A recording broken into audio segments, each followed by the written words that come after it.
Hello friend. கொத்தமல்லி போட்டு ஒரு துவையல் எப்படி பண்ணலான்றத பார்க்கலாம் வாங்க. இது சாம்பார் சாதம், தயிர் சாதம் எல்லாத்துக்குமே தொட்டு சாப்பிட்றதுக்கு. ஓகே. தேங்காய் எடுத்து வச்சுருக்கேன் நான். அப்படியே கீறிக்கிட்டேன் நான். கத்தியை வச்சு கீறி எடுத்து வச்சுருக்கேன். 2 பச்சை மிளகாய் எடுத்துக்கோங்க. நான் வந்து பச்சை மிளகாவே பழுத்ததை எடுத்து வச்சுருக்கேன். ஓகே, நீங்கள் பச்சை மிளகாவே வச்சுக்கோங்க. புளி ஒரு துண்டு எடுத்து வச்சுருக்கேன். இது அவ்வளோதான், ஒரு ஒரு பிச்சுக்கை. ஓகே.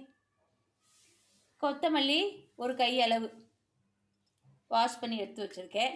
இன்னும் வேணாலும் நீங்கள் போட்டுக்கோங்க. தேங்காய்க்கு தகுந்தது நீங்கள் போட்டுக்கோங்க. இன்னும் அதிகமாக வேணாலும் சேர்த்துக்கலாம்.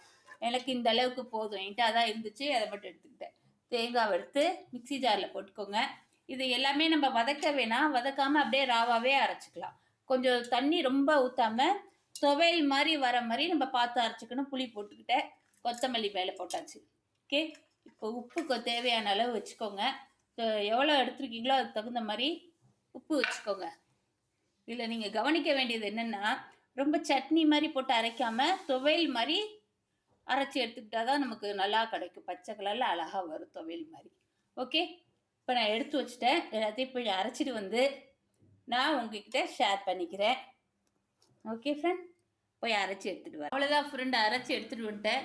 பாருங்கள், இது வந்து மிக்சி ஜாரில் போடுறப்ப கொஞ்சமாக தண்ணி ஊற்றி அரைங்க. ஒரு ஸ்பூன் வச்சு மேலே உள்ளதெல்லாம் வலித்து எவ்வளோ தேவை தண்ணி தேவை இது மாதிரி இருக்கணும். சட்னி மாதிரி ரொம்ப தண்ணி ஊற்றாமல் துவையல் கண்டிஷனில் இருக்கணும். ஓகே. இது சூப்பராக இருக்கும், நல்லா புளிப்பாக நல்லாவே இருக்கும். எல்லோரும் ட்ரை பண்ணுங்கள். சாம்பார் சாதத்துக்காக நான் இப்போ பண்ணியிருக்கேன். இதே மாதிரி பண்ணுங்கள். கை வைக்காமல் செஞ்சிங்கன்னா கெடாமல் இருக்கும். இப்போ நான் கொஞ்சம் வச்சு சாப்பிட்றது ஃப்ரிட்ஜில் வச்சுருவேன். அப்போ தான் வந்து நமக்கு வந்து கெடாமல் ஊசி போகாமல் இருக்கும். ஓகே. நம்ம இது வதக்கிட்டு செய்யலை இல்லையா, பச்சையாக அரைச்சிருக்கோம். இதே மாதிரி எல்லோரும் ட்ரை பண்ணுங்கள். அப்படியே எங்கள் சேனலுக்கு சப்ஸ்கிரைப் பண்ணிக்கோங்க. கூட இருக்கிற பெல் பட்டன் தட்டிக்கோங்க ஃப்ரெண்ட். இன்றைக்கி என்ன பண்ணியிருக்கேன்னா, லஞ்சு சாம்பார் வச்சுருக்கேன். என்ன சாம்பார்? முள்ளங்கி அந்த அவரைக்காய் போட்டு வச்சுருக்கேன் சாம்பார். ஒயிட் ரைஸ் காலையில் பண்ணது வச்சுருக்கேன். பசங்களுக்கு கொடுத்ததை ஹீட் பண்ணணும். கத்திரிக்காவும் போட்டு வச்சுருக்கேன். மறந்துடுச்சு செஞ்சதே.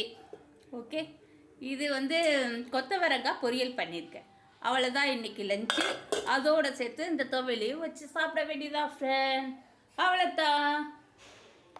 ஓகே ஃப்ரெண்ட், பாய்.